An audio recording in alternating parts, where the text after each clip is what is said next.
Today, we are going to unpack a new global plan that honestly is giving a lot of people some serious flashbacks to 2020, but the reason behind it is probably not what you're thinking. And it all points to this hidden crisis that's unfolding as we speak. So does any of this sound familiar to you? All this talk about working from home, maybe cutting back on travel, even changing how you use your car on the weekends. It's a weird sense of déjà vu, right? But I'll tell you right now, this time, it has absolutely nothing to do with public health. And that's because a very powerful international agency has just dropped a 10-point emergency plan that's sending some serious shockwaves around the world. The recommendations, well, they sound so much like the restrictions we all remember, and it's starting to cause a lot of confusion and, frankly, real concern.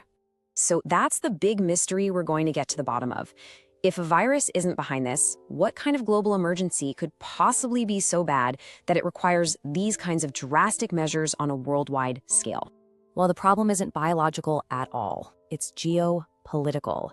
And it's all centered on one of the most critical choke points in the entire world's energy supply chain. The pressure from this one single location is being felt by the entire global economy. And here it is. This is the Strait of Hormuz. Now, what's so wild about this is just how narrow it is. We're talking only 33 kilometers wide. This tiny little waterway is the single most important choke point for global oil transport. And as you can see, its strategic location puts it directly under the control of Iran.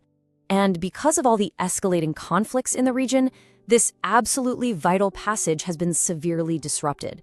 Ships are really struggling to get through, and that has just thrown the entire global supply chain for crude oil into complete chaos. The bottom line is, when this strait gets blocked, the whole world feels it almost instantly. Now, this disruption, it isn't just some headline you'll see on the news and forget about. No, this is having a very real, very tangible impact that people are already starting to feel directly in their wallets.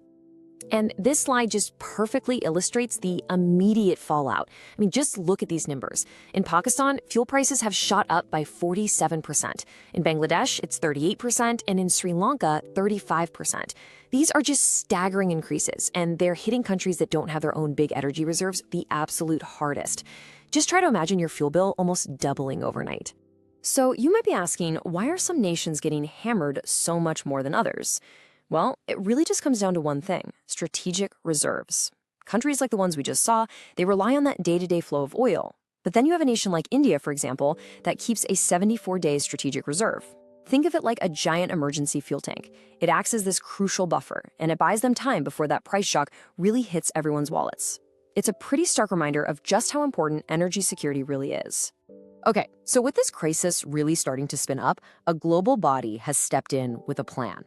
So let's take a look at the organization behind these lockdown-style recommendations and see what exactly they're proposing we do about this energy crunch. So meet the IEA, that's the International Energy Agency. You can kind of think of it as a global energy control room. It was actually formed way back in 1974 for exactly these kinds of situations, to help powerful countries coordinate a response to major oil shocks. Its members include about 33 of the world's biggest economies, although it is really important to point out that major players like India, China, and Russia, they're not members. And here they are. These are the measures they're urging the world to adopt. And this is where that 2020 feeling really comes rushing back. They're saying work from home up to 3 days a week to cut fuel for commuting, reduce highway speed limits by at least 10 kilometers an hour, use more public transport, start carpooling. They even suggest restricting car access to large cities on Sundays. And finally, avoid non-essential air travel. It is a full-on plan designed to slash oil demand and to do it fast. But here's the thing that is so crucial to understand.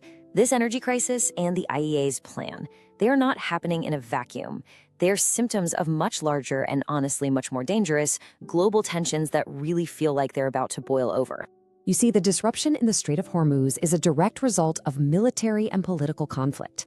As alliances start to shift and the rhetoric gets more and more heated, the risk of some kind of miscalculation just keeps growing, with the entire global energy supply caught right in the middle of it all.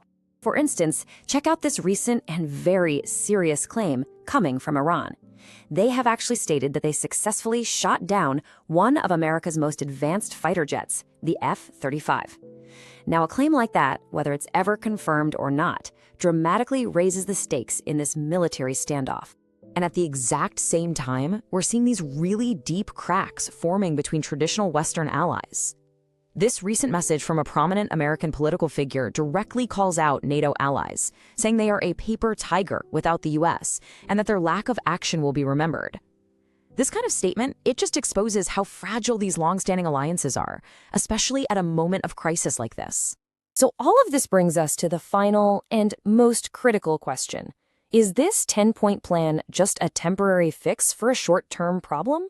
Or are we getting a preview of a future where our daily lives are going to be increasingly shaped by energy scarcity and geopolitical games of chicken? What happens next is really going to determine the answer.